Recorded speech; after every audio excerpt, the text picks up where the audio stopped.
As we wrap up our Bible reading for this week, I think it's important for us to understand just how significant the words of Jesus would be in the hearers of those who are listening to him. In Luke chapter 21 and verse 5, remember in verse 6, Jesus said that not one stone would be left with respect to the temple, but that one day they would all be torn down.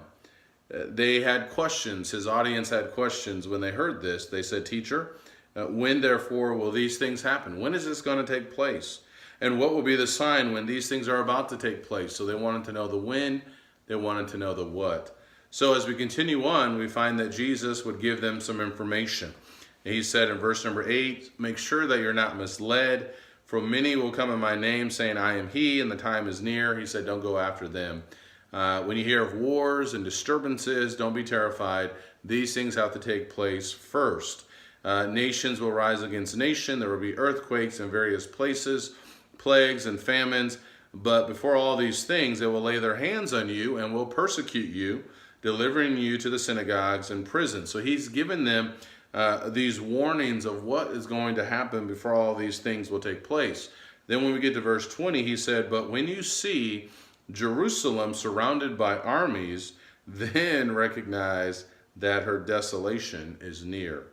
Then those who are in Judea must flee to the mountains, and those who are in the midst of the city must leave, and those who are in the country must not enter the city, because these are days of vengeance, so that all things which are written will be fulfilled."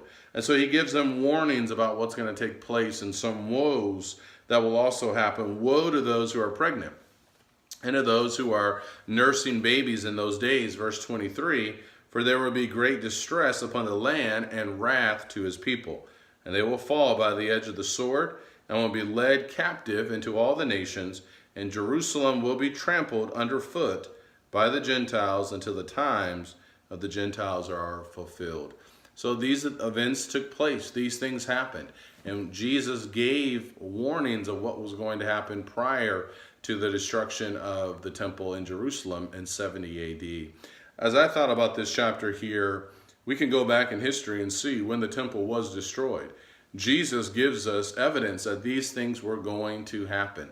I think there's something to be said here about the reliability of the scriptures and the fact that what Jesus said, and I talked about this yesterday, what Jesus said, it came to pass.